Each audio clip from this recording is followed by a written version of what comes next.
compliments on the way the sevens have been organised. Day one went off without a hitch. For tremendous facilities here for the players and spectators alike. Live band, beautiful break here, 2-on-1. And number 11 is going to try and he's not going to make it, but he's trying to go to the corner. Where's his support? No support. The tackler number 11 never released the player before he went to compete for the ball, and he got penalised. Cyprus number 11 got penalised for not releasing the player. Yeah. Good break by Danish side. They have to stay in this side of the field to put themselves in a position to try and score. Yeah. So all in all, it's been yesterday was a great day's tournament, and as I said, no hitches, lovely facilities, the atmosphere has been fantastic. The Israeli rugby board can be very proud of their achievement so far. Long may it continue. Number 5, Cyprus is bouncing off, players are bouncing off him. He's a big boy, and if you don't go very, very low, you're going to have issues bringing him down. Once again, the Cyprus have been penalised. Quick tap, and they're moving it. Get across the field as quickly as possible with the ball.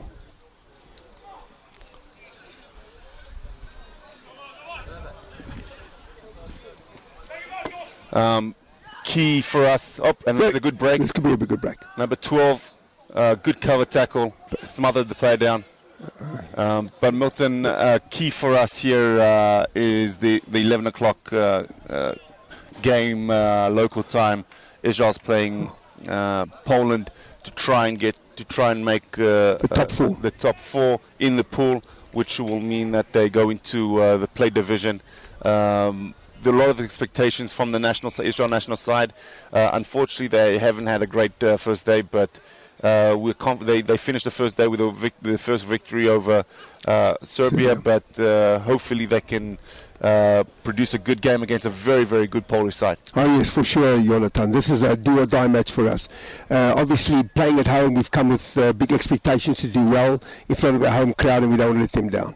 But as I said, sevens is a funny game. You can lose a game on one mistake, which actually happened to us. I think we had Croatia very much under the notch yesterday, and unfortunately, the last few minutes we let them off the hook, and we lost a game, which was a big pity for us. But it's a new day, and I'm sure the team is buoyed after the win against Serbia, very, very convincingly, 25-5. The Israeli side played brilliant 7-a-side rugby, which if we can only maintain that level going into today's game against Poland, we're going to put a lot of pressure on them and give them a run for their money. So there's a break for an injury, number 3 for Cyprus. The score is still 7-0 to Cyprus. Denmark's got an attacking scrum in the Cyprus 22. Let's see if they can get pushed off over the ball. I think it should be a penalty to Denmark. Yeah. Cyprus did not push straight in the scrum, but let's see if Denmark has got any creative ideas to how to break this line. They almost broke it there and scrum down. They were on the line there. The Danish player rolled over, but the referee called it held up. Ball, Denmark, another attacking scrum on the 5-meter line.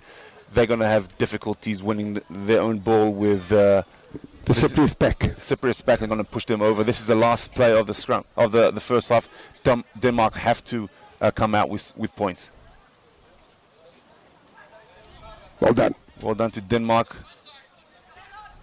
And they throw the ball to the speedster. Let's see if he's got the wheels to run through them, and he does. He does. Good try, Denmark. On the stroke of half-time, as Jonathan mentioned, that's a very, very, very important try for Denmark. It keeps them very much in the game. It's now 7-5 with the kick to come. Good play by Denmark. They never gave up hope. They kept on with possession, and finally they broke through. The wing for Denmark missed. The wing for Denmark that just scored a try is a young kid that hasn't been around. I think this is his first tournament, and hopefully we can see him in the future. Israel 15s play against Denmark in the pool, and we know them well. They're a great team and great bunch of guys, and it's going to be interesting to see if hopefully maybe we can play against them in the sevens in the play division. but we will see them this coming October in Denmark. Talking about that, Jonathan, I was in contact with my good friend Louis Milner in America, ex-president of the Israeli Rugby Board and managed the Israeli rugby team for many years. And he's saying the philosophy in America today is that the American seven-a-side team are only looking at college students for the team. They're not going to the clubs anymore. They're looking for young, fast guys, and they're pulling these players out of the college circuit. And obviously, this is what Israel has to do. We have to start finding good athletes. They might not be the best knowledgeable rugby players, but I think if they've got the physical ability and they've got the speed, we can maybe teach them the seven-a-side format of the game, and that they can be of value to us. Because at the moment, too many of our players are playing in the 15 format as well, so you have to make that switch all the time from 15 to 7, from 7 back to 15. It's the sevens game today is a fully professional game. It's got its own dynamism. It's got its own system of playing, which is totally different to the 15 format. And we have to look out of the box in Israel in the near future to try and find players that are going to be able to fit the role in the seven-a-side format. It's time now for the kick-off for the second half. Second half is going to be kicked off by Cyprus. The score is 7-5 to Cyprus. It's going to be interesting to see who's going to be the first team to score. Knock on by Denmark. Big mistake from the kick-off. Kick-offs in this game are vital. There's no question about it. If you can put pressure on your opposition from the kick-off, it gives you great leverage. We spoke about the tight phases. The kick-off is one of them. The scrums, the lineouts, they are important aspects in the game of sevens as well, even though we don't regard them as such with such importance as we do in the 15 format, but it still is.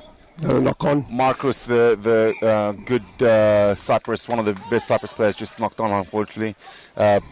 Denmark pressurized the ball in the ruck, in the scrum, and it wasn't clean ball. Denmark are lucky to come back with the ball after the mistake in the restart.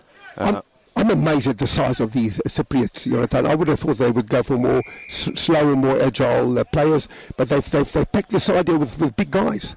Number 1, number 8, number 5 are all 15-man type players. There's no question around there. End of the story. Yes, they do have the size, but also they have the skill in the back line and the fit and the speed in the back line. And I think that's the way you have to build your side. You have to build a side. You have to have people that can dominate physically and people that can run around and through people.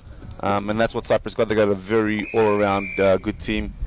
And yes, Cyprus has been in the press lately as they broke the world record for the consecutive victories with 18. I think that's the number right now. They haven't been approved fully recognized by the IRB, so they're not a member yet, and they did not get a chance to compete in the World Cup qualifiers. They tried through different means, press, through the media to try and push their case, but the IRB never bought it, and they haven't been approved and they never played. Yes, so they're going to have to wait, but 4 years' time they'll be there. Don't worry, they'll be there and they'll be competitive, I'm sure. There they go.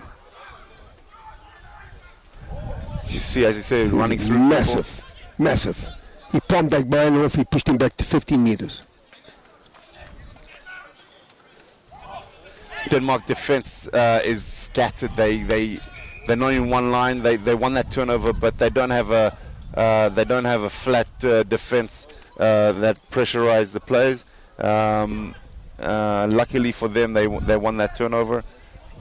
Let's see if they can get out of their half. Yes. And they down here try and 2 conversions, so they have to score quickly.